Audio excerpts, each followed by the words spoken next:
I built the best Purrely list so you don't have to. My name's Jake Quincy. I have over 30 Premier tops, 60 plus regional wins, and I'm here giving you the best type of content for you to compete at a competitive level. This deck list is great to compete in your locals, OTS championships, regional qualifiers, and even YCSs. This list is built to strategically build the current format in AGOV, Age of Overlord. If you take it to your tournaments now, you're going to have the best Purrely list to date. There's some interesting choices in this deck list, so along the way, I'll explain the choices and the reasoning why I'm playing these cards in this list. And I'm sure it'll make sense as the video progresses. If you like this type of content, click that subscribe button, comment if there's any changes you'd like to make to this deck list, and just click that like button as well. All right, guys, let's get straight into the profile. So we're maxing out on the essential Purrely cards for the main deck. So we're playing 3 Purrely, 3 Purrely, 3 Purrely Street. Now you have to play 3 of these post AGOV format. A Rescue Ace running around, a lot of cards that are targeting. You want to open this card when you go first and go second. This card is going to win you a lot of the games, and also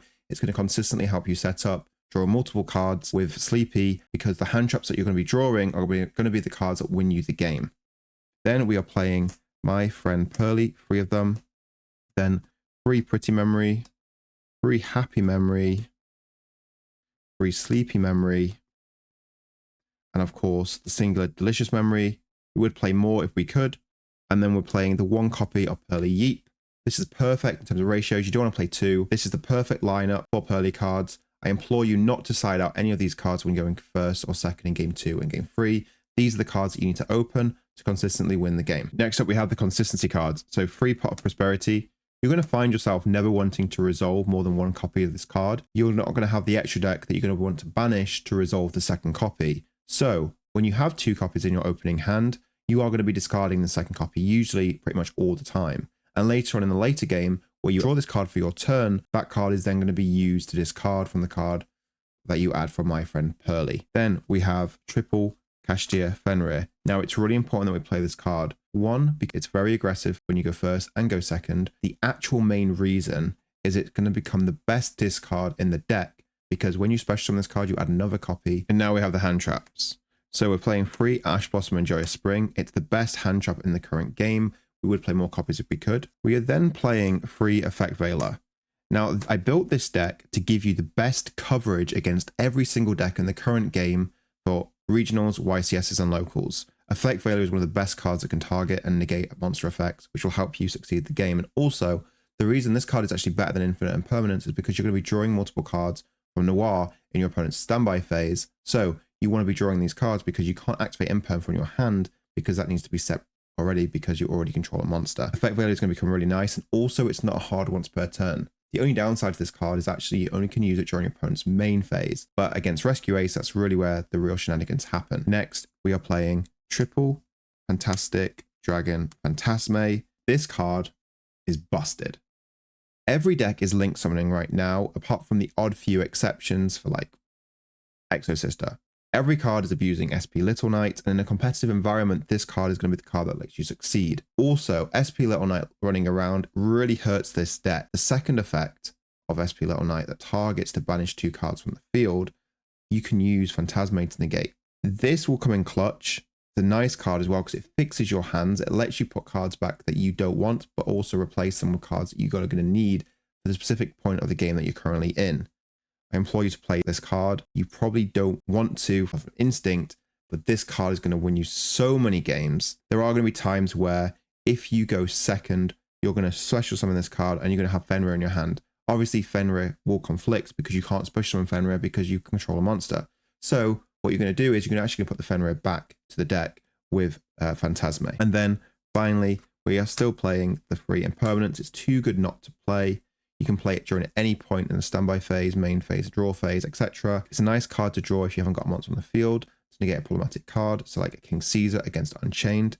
This card is busted against Unchained as well, by the way. It's good against Rescue Ace. You're going to side this card out against the matchups it's not good against, but it's going to give you a much better game 1 across varied decks of the format than if you didn't play this card and played something like Nibiru, which isn't very good right now. This is the deck list. This is 41 cards clean. And let's get straight into the extra deck. So we're playing Relinquish Anima. There is an argument to play 2 of these cards now, because 1, it lets you climb into SP Little Knight basically for free.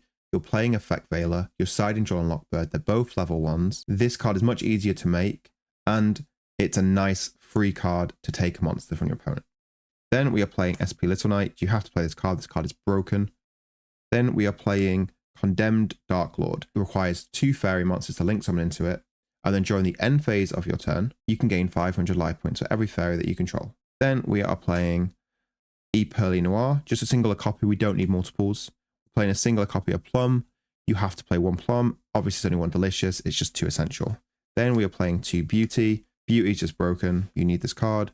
2 Happiness. You have to play 2. You have to play 2 Big Noir as well. And then we are playing Assemble Blue Robin. You need this card because against the current format, there's going to be points where your turn might not be very strong because your opponents use multiple cards to interrupt you and stop you from playing. However, if you have like a Fenrir and this face up or this just face up, your opponent then won't be able to play because they're going to struggle by committing cards to the field because they've got very few cards left because the cards that they use to stop you.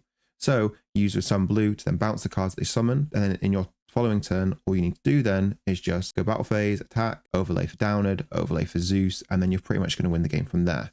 Because you're playing so many cards in the deck that are very good top decks to allow you to progress your game state. Then we are playing Downard Magician at 1 Zeus and then 1 Sky Crisis. This is a card that everyone's going to need in their extra deck. This card is also going to double in price very soon, so if you haven't got your copy yet, I would definitely play it. The card's broken. It allows you to simplify the game state before you start committing your cards, and you can use any monster to overlay into it. Okay, so let's go straight into the side deck. So the side deck has been built to give you much better results against the different decks in the format. So we're playing 3 Droll and Lockbird, 3 Dimensional Shifter. Now Dimension Shifter is broken. This card is going to slow down Vanadium. It's going to slow down Tier Element for you. It doesn't really hinder you that much, but it's just enough for your opponent to pass their turn, which then lets you control the game. It's effectively what Droll and Lockbird does. Then we are playing Triple XYZ Encore. This card is only for the mirror match. It's busted. You need a card like this for the mirror. If you don't have this card, then I would recommend playing these 3 cards instead, but these cards aren't that very good against the mirror match. However, the Shufflers can be good against the mirror match because when they use Purrely in the effect to target a quick play in the graveyard, you can just chain this, banish, and put it back to the deck. It's essentially a free discard for you, but then you can just use it at any point against Tier Element and it should win you the game. The Dino-Rescuer Pancratops is there to clear floodgates. It's a great card to clear problems as well. These are the 3 cards that I would play over the Encores if you haven't got access to Encores. The other option is you could play Parallel Abyss. It came out as an OTS common. That's another card that will clear, but your opponent will still then be able to draw the cards from the standby phase. Use this in the draw phase to clear the XYZ. Then we are playing Harpy's Feather Duster and 2 Lightning Storms. There is an argument because we're playing Phantasme where you might not want to play Lightning Storm because you're going to control a card. So the suggestions would be to replace these 2 with Cosmic Cyclones. Cosmic Cyclones very strong as well, especially against Unchained. Next up, we have the Triple Summon Limit. The card's broken. But also you can protect this card as well with your Purrely spell. So the first time it gets destroyed, it's protected. Card's busted. If you open this card, you should win the game. So this is the best Purrely deck list for you to take to your local tournaments, your OTS championships, your regionals, and your YCSs. If you agree with what I'm saying, let me know. If you disagree, also let me know. And guys, I'll see you in the next video where I cover Vanquish Soul with the Sinful package. Peace.